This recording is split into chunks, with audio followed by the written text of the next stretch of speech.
This is SelfWork, and I'm Dr. Margaret Rutherford. At SelfWork, we discuss psychological and emotional issues and what you can do about them, whether that's learning self-acceptance, taking action, or seeking therapy or treatment. 8 years ago, I extended the walls of my practice to reach those of you who might already be knowledgeable about mental health treatment, but also to those of you who might say you'd never darken the door of a therapist. And yet, you are here.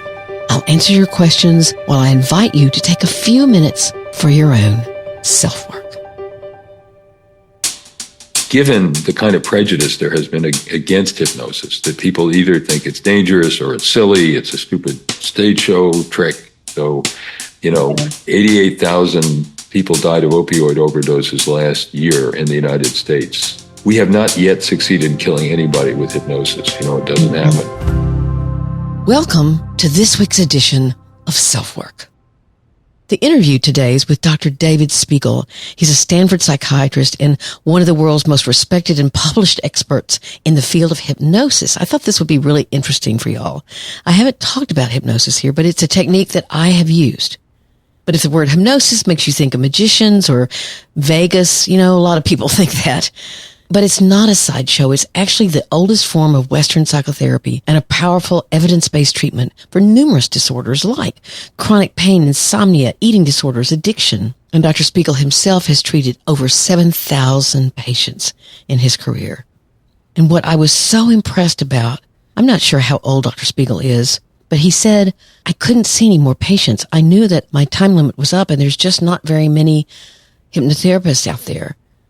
So he created this self-hypnosis app called Reveri, R-E-V-E-R-I. It offers personalized guided sessions that actually mirror the experience of in-person sessions with Dr. Spiegel, and it works because over 90% of users feel an immediate, impactful relief. I really liked David Spiegel. He was incredibly smart, but also very engaging, and I think you're going to be able to hear how much he cares and is trying to help people with this app. And I'm trying it myself now, and I'm going to renew. I got a free week, but guess what? Because you listen to SelfWork, you're actually going to get 2 free weeks if you try it out. Again, it's Reveri, R-E-V-E-R-I, and there'll be a link in the show notes. It's reverihealth.app.link/selfwork. That's reverihealth.app.link/selfwork. But it'll be there right in your show notes, and I think it's really worth a great try. But before we get to my conversation with David, let's hear from AG1.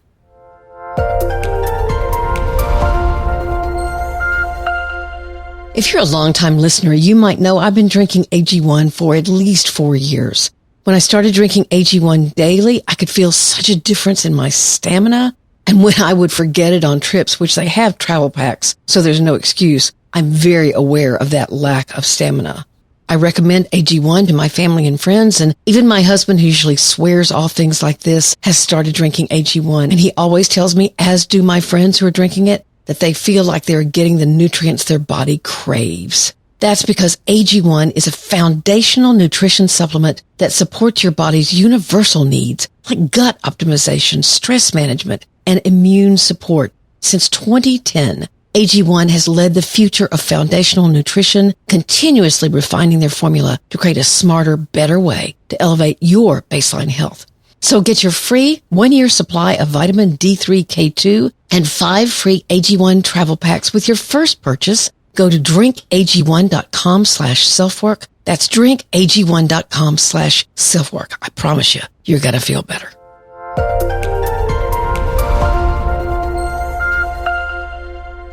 I introduce to you Dr. David Spiegel.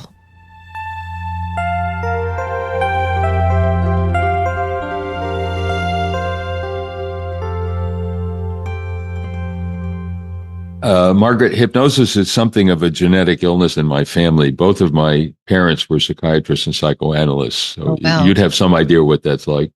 Yeah. And they told me that I was free to be any kind of psychiatrist I wanted to be. And so here I am. And I got, dinner table conversations were interesting. Of course. I got to watch him make a movie of a woman who had non-epileptic seizures, and he could bring it on with hypnosis and teach her to control it. Wow. And so that's what I did my dissertation on, interestingly. Oh, really? Interesting. It's a fascinating area because it's Mm-hmm. an interesting overlap because about a third of those people actually have real seizures too, but Yes, they they do. then elaborate on them and Mm-hmm. use them to negotiate, um, things that they can't negotiate verbally. They do it with a Right. seizure. I had a patient who was from a famous wine family in Napa, and the business was being passed from father to his three sons, and they were in a terrible battle, and she was right smack in the middle. They were dragging each other into court. It was horrible. Mm. She kept trying to hold the family together by having them come to dinner on Thanksgiving and Christmas, and they would fight, and they would all yell at her. She was, and she didn't know how to stop it, and she started having these seizures, and that was sort of a meta-stable solution to the problem because they'd kind of Mm-hmm. back off and leave her Yeah, I alone a bet little they bit. would. That'll get your attention. But then her daughter had her first baby, and they would not let her hold the baby because they were afraid she'd have a seizure, and she couldn't tolerate. Oh my So gosh. I did. She was very hypnotizable. I was able to induce a seizure. I say you can't stop them, but you can start them. So go back and remember the last time you had a seizure, and she would start to shake in hypnosis. And I said, well, you're going to do this every day. You're going to practice having a seizure so you can make them smaller and smaller and learn to Oh, control that's them. fascinating. And I said, the other thing was a psychotherapeutic move you might have made, which is I said, you know what? There's one way you can teach your father to stop yelling at you because you call him every day and you keep taking it time and again. Hang up every time he does that. And eventually he'll get the idea that if he wants to talk to his daughter, he better stop attacking you. Mm-hmm. And gradually so for a long time they didn't talk. And then he called up and he started behaving himself. And she controlled her seizures and she was back holding her granddaughter. So Wow. Man, that's the it's a kind of way, story that just gives you, it just the power of the mind is incredible. isn't it? Isn't it? It really is remarkable how people can just change the way they think and do things. So the first time I ever had this personal experience was I was on my pediatrics rotation at Children's Hospital in Boston. And the nurse says, Spiegel, your next patient is in status asthmaticus in room 342. And I'm following the sounds of the wheezing down the hall. And there's this pretty 15-year-old redhead, knuckles white, bolt upright in bed, struggling for breath. Oh. Mother in the room crying, nurse standing in the room. They had tried subcutaneous epinephrine times two. It didn't work. Nothing. And I didn't know what else to do. They were going to start general anesthesia pretty soon and give her steroids. And I said, would you like to learn a breathing exercise? She nodded. And so I got her hypnotized. And I thought, oh my God, we haven't gone to asthma in the course yet. What am I going to say? So I came up with something very subtle and very complicated. I said, each breath you take will be a little deeper and a little easier. Oh, God. Well, that is complicated. It is. And within 5 minutes, she's lying back in bed. She's not wheezing anymore. Her knuckles aren't white. Her mother stopped crying. The nurse ran out of the room. The intern came looking for me. And I thought he was going to say, nice job, Spiegel. What did you do? Yeah. And instead he said, the nurse has filed a complaint with the nursing supervisor that you violated Massachusetts law by hypnotizing a minor without parental consent. Now, number one, Massachusetts has a lot of weird laws, but that one is not one of them. And the second thing is her mother was standing right next to me when I did it. So he said, well, you have to stop. And I said, why? He said, it's dangerous. And you know this, Margaret, from using hypnosis. It's a lot of things, but it is not dangerous. It's less dangerous than any of the medications we prescribe. Sure. Yeah. And so I said, as long as she's my patient, I'm not going to tell her anything I know isn't true. So if you want to take me off the case, go ahead and do it. But I'm going to keep doing this. So he stomped off, and there was a council of war with the chief resident and the attending. And on Monday, they came back with a radical idea. They said, let's ask the patient. I don't think they'd ever tried that at Children's Hospital before. Isn't that amazing? Now, she'd been hospitalized monthly for 3 months before. She had one subsequent hospitalization, but went on to study to be a respiratory therapist. And I thought that anything that could help a patient that much, that fast, right in front of your eyes, right, violate a non-existent Massachusetts law and frustrate the head nurse had to be worth looking into. So I've been doing it ever since, and I've used it since with about 7,000 people in my career, because you can just see it happening right in front. It doesn't always work, but when it does, Yeah. it's immediate, Probably my most and dramatic example of it was a young woman that um, she had been raped in high school and her mother had not believed her. And so she came to college and um, she, slept with the doors, locked 14 times and the TV on and the lights on and couldn't have sex and all this stuff. And sure enough, we did hypnosis and she said, I see him.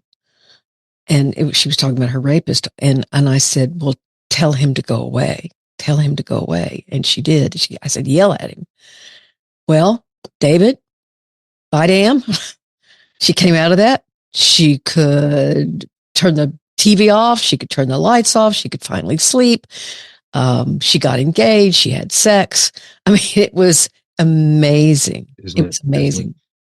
Yeah. I've had situations like that too, and it is remarkable that, like you say, not everybody's like that, but it was incredible. But the fact that it can happen, that you could help her turn the corner on symptoms that had plagued her for more than a decade, is truly remarkable. And I've had the same kinds of experiences with many patients. So tell me about Reveri. It's your app, and yes. I have it on my phone. Let's see. I'll show it to people. Terrific. You don't want to see my husband. Here it is, the little purple one. Yep, little purple one down there on the left. One. And I've been using it this morning, and so far I love it.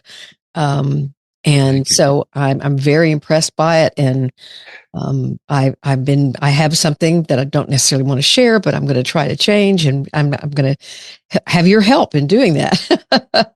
Terrific. I'm glad to do it. And that's exactly what you're doing, is exactly what I want people to do. That is, given the kind of prejudice there has been against hypnosis, that people either think it's dangerous or it's silly, it's a stupid stage show trick. It's 88,000 people died of opioid overdoses last year in the United States. The CDC is predicting 111,000.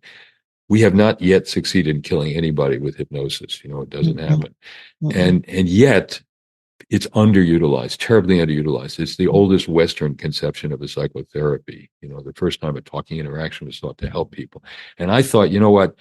I've treated a lot of people. I love doing it. I'm still doing it, but I'm not going to be doing it forever. And so my legacy project is to make it available to anybody who wants it and has a smartphone.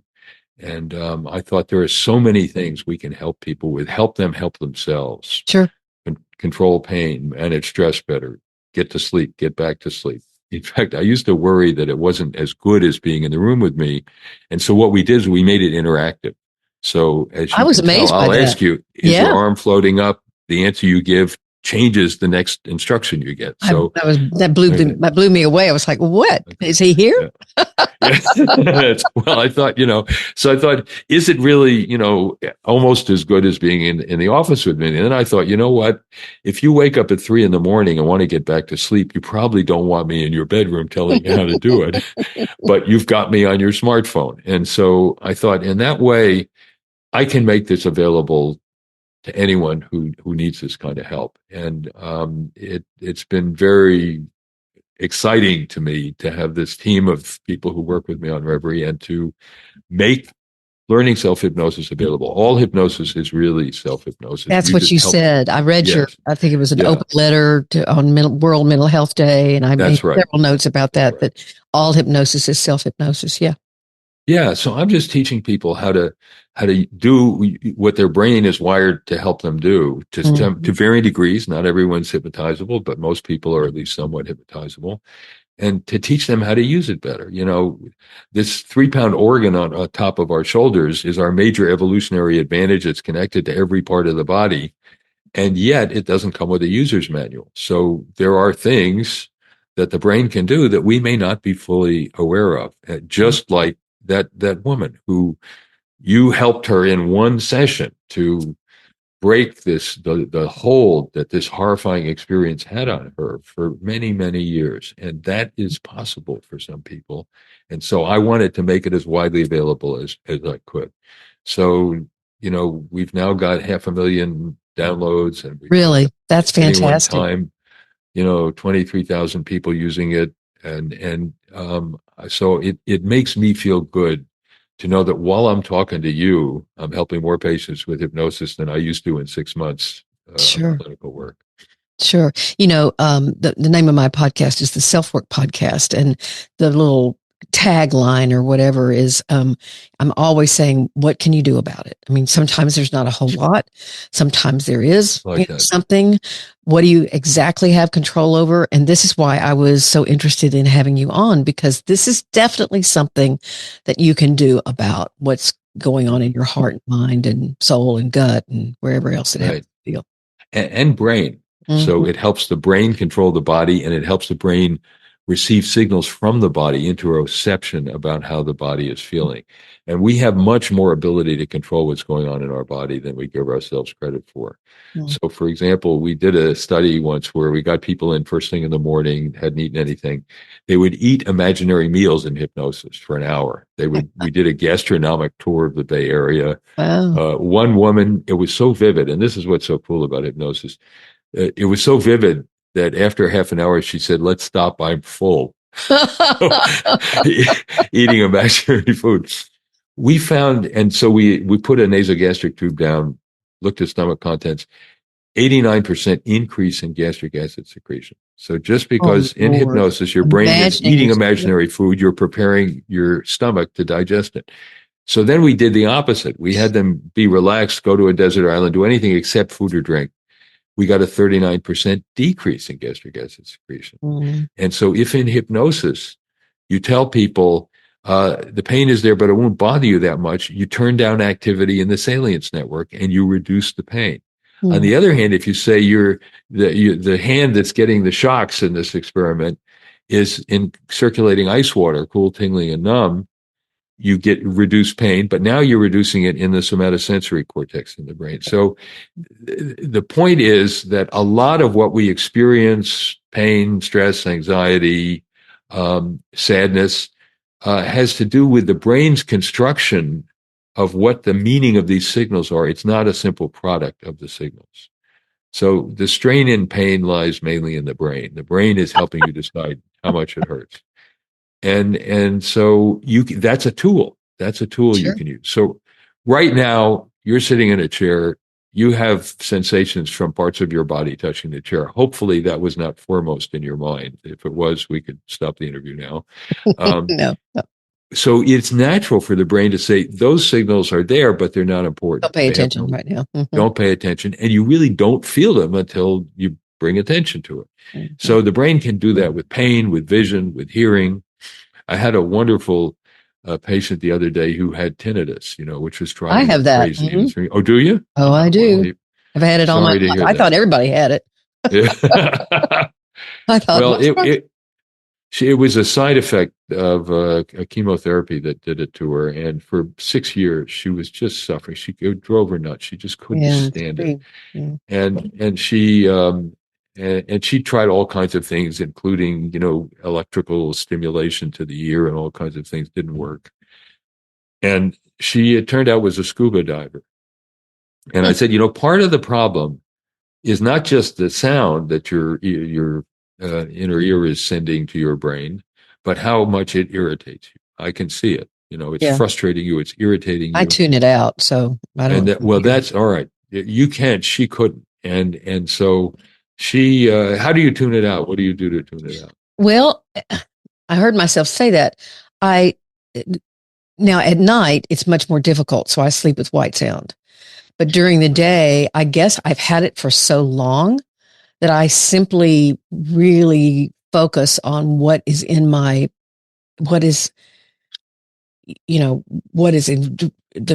other senses, not my ears. What am I seeing? What am I, I just have a hyper focus, I think. Well, you're doing self-hypnosis, as you know, from doing it to other people, and it works. So in her case, she was a scuba diver. So I said, well, we're going diving. So I got her hypnotized. She was quite hypnotizable. And I said, notice two things when you're diving. It's a generally very silent world. The only thing you hear is the bubbles from your regulator. And it's a visually beautiful world. So what I want you to do is imagine you're scuba diving Any sounds you hear will be those bubbles from your breathing. And you'll picture these beautiful fish and coral and other things. And she comes out of it and she said, I can't believe it. I mean, I hear something, but it doesn't bother me. Just like what you said. And she Wow. started to cry.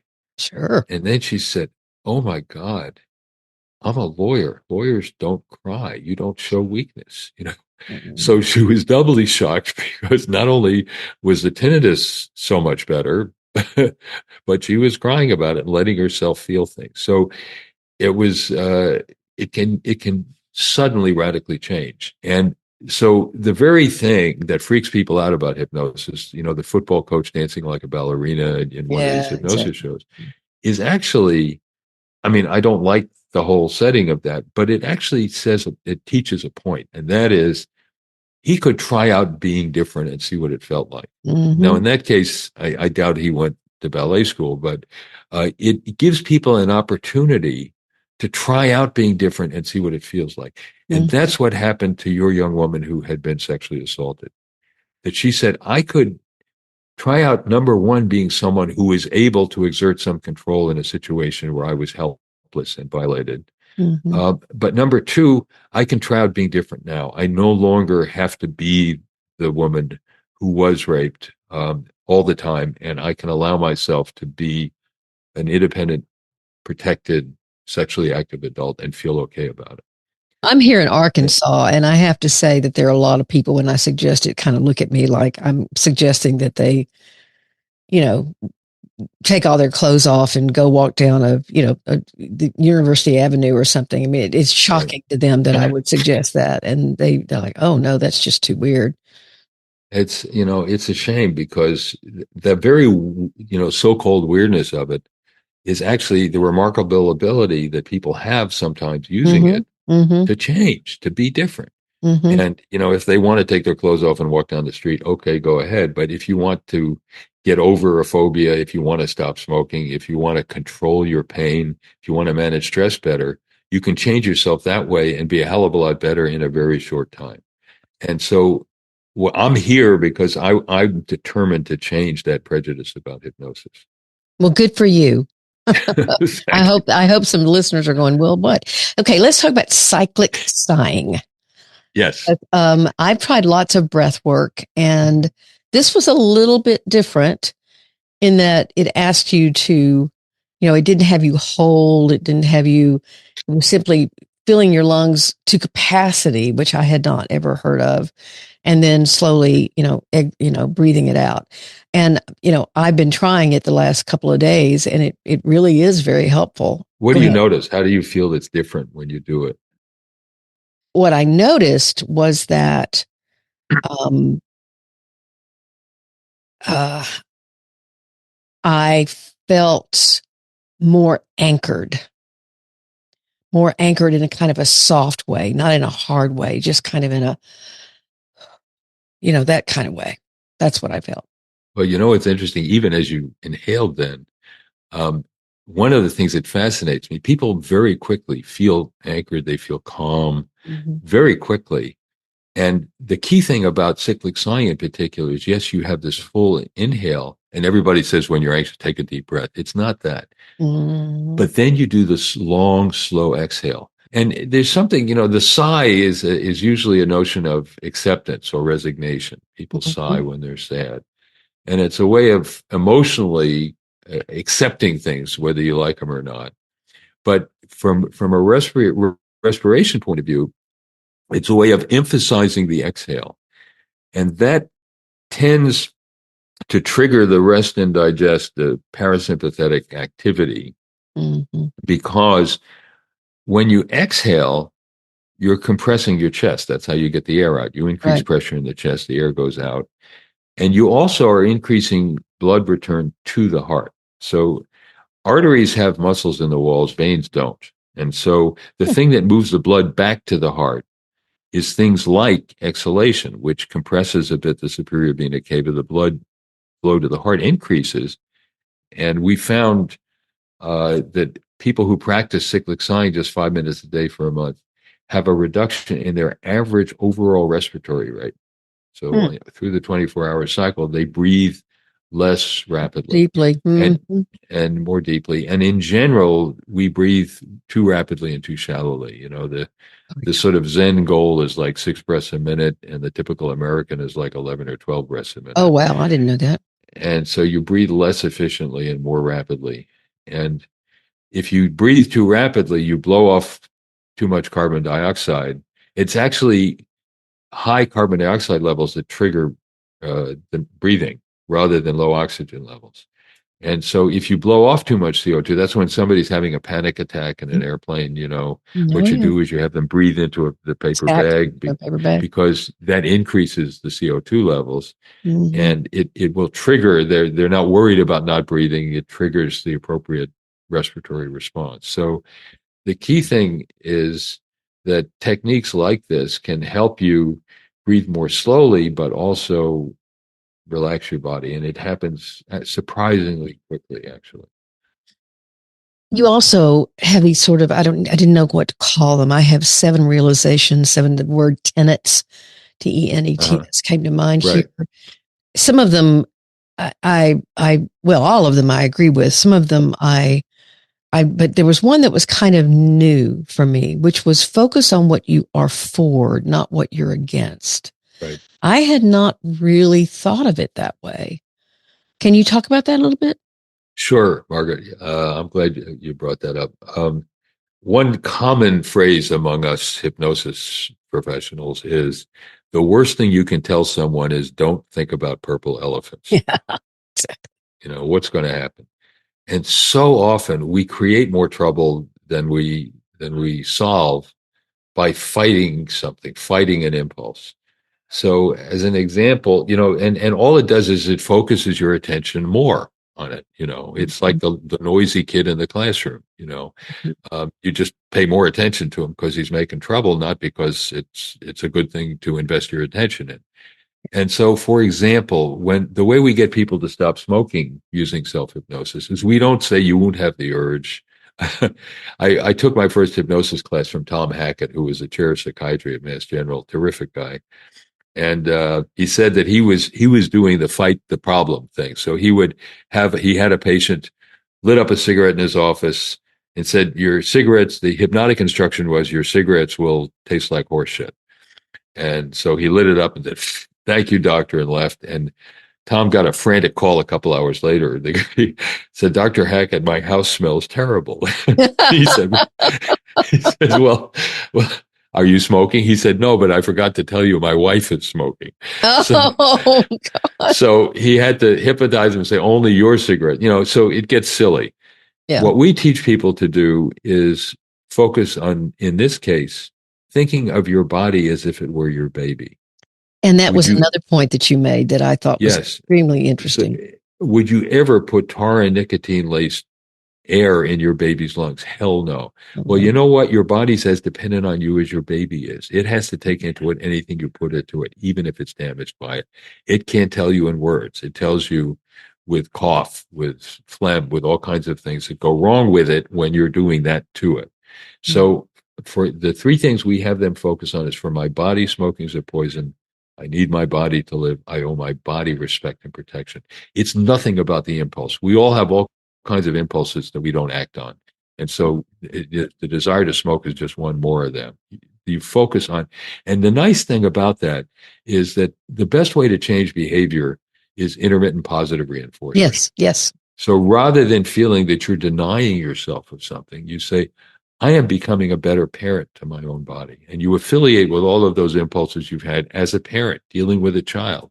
If a child is hurt, do you get angry and frustrated with them? No, you soothe them. You give them a hug. You help them feel better. Do the same thing for your own body. It's doing the best it can. You're not focusing on all the terrible things you did. You're focusing on what you're doing now to be a better parent to your own body. I just think that's such a loving way of approaching it. And rather than this sort of shameful punishing, I've got to stop this. I've tried to stop it before. Nothing's working. It's like, okay, let's approach this from, again, what you're for, not exactly what's behind you, but what's in front of you, Right. And what's in the present. I also like use breathing to separate your physical from mental distress. And I do think that is very, very helpful. Well, yeah, our thinking there and the stress relief app in Reveri has you do something that may seem a little counterintuitive, because instead of focusing initially on the stressor, we get people in hypnosis to focus on their physical reaction to the stressor. Because Mm-hmm. typically something's worrying you, it keeps you up at night, or it just you notice your body reacting to it.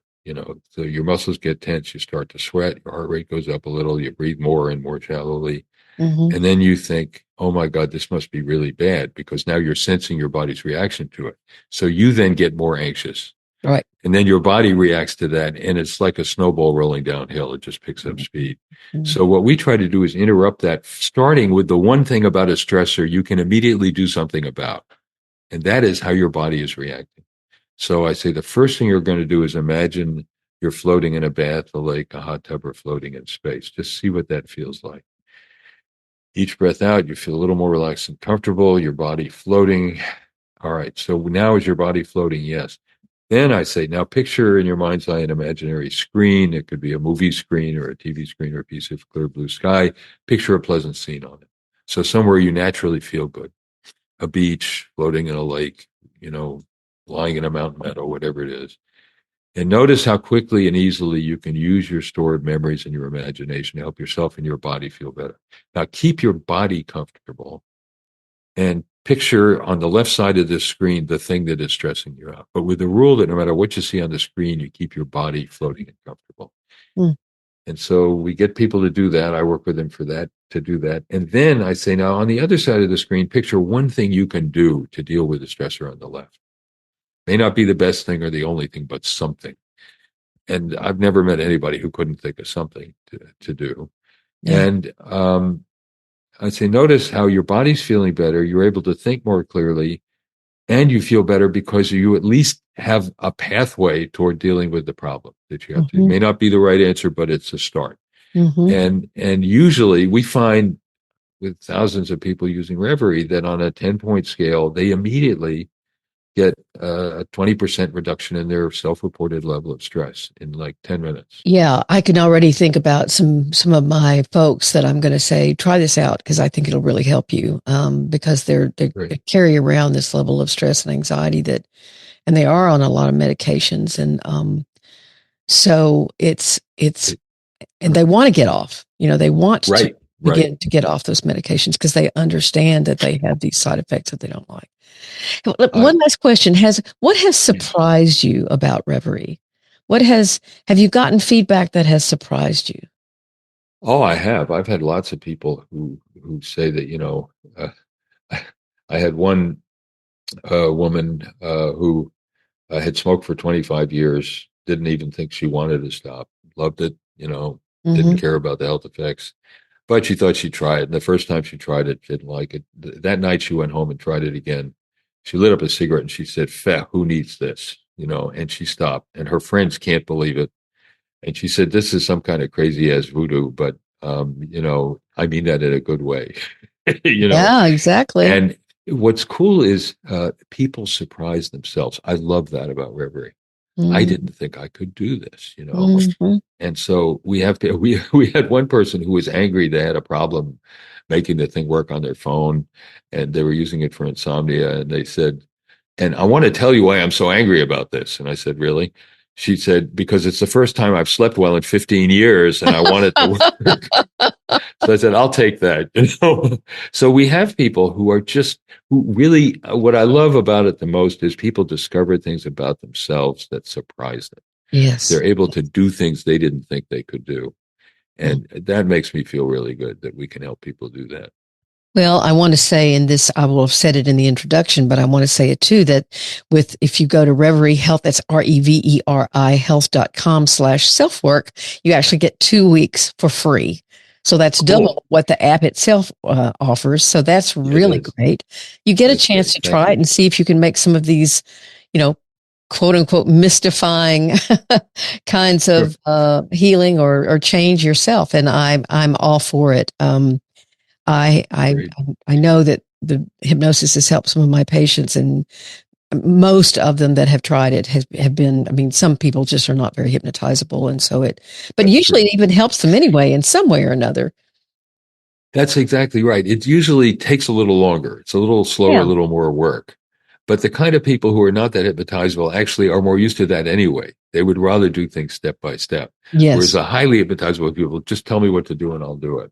Yeah. And so most people can get some benefit from it, but the people who are more hypnotizable can do it faster. And I think it's just such an underutilized resource, and that's what we have packaged into Reveri, that people, sometimes you need a long and slow course of understanding and training to get better. But you know what? Sometimes you don't. Nope. Sometimes there are times when you can just shift gears. And now that, there's more and more interest in psychedelics and how they change people's perspectives, Mm-hmm. there's the dissolution of ego. With hypnosis, it's sort of suspension of ego. No drugs involved. You turn it on, you turn it off.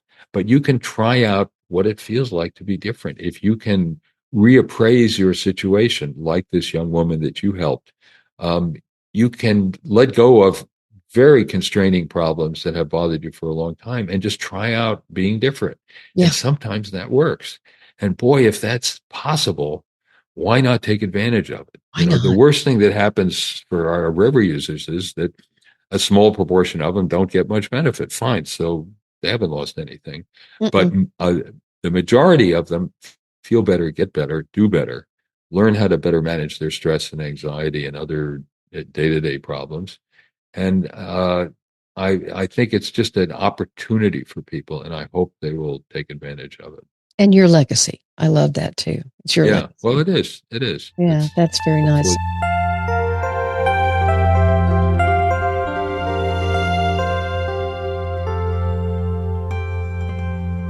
I know you must have heard how just warm and compassionate David Spiegel is. That came across even through my Zoom screen. And again, I'd suggest giving Reveri a try. I don't get anything from this. I don't earn any money, but I know hypnosis can help. It's amazing how powerful our own self-talk is, because actually all of hypnosis is self-hypnosis, as Dr. Spiegel said. I just finished speaking to a group at UAMS of healthcare workers about perfectly hidden depression. I'd love to speak to your group, whether it's in the medical field or whatever field it's in. If you think it's a fit, and perfectionism and depression would be something that would be a great topic for a group meeting. I can Zoom, I can do whatever. Just email me at askdrmargaret@drmargaretrutherford.com. And of course, Perfectly Hidden Depression, the book, is available anywhere you buy books, but go to an indie store and really give them some support and order Perfectly Hidden Depression. It has now come out in Italian, one of the 8 or 9 languages that the book has now been translated into. Very, very honored by that. Included in the show notes today, too, is our Zazzle link. You can get a hoodie, a coffee cup, whatever you want. And it's a great way and a very appreciated way of supporting self-work. Again, thank you for being here, as always. Please take care of yourself, your loved ones, and your community. I'm Dr. Margaret, and this has been SelfWork.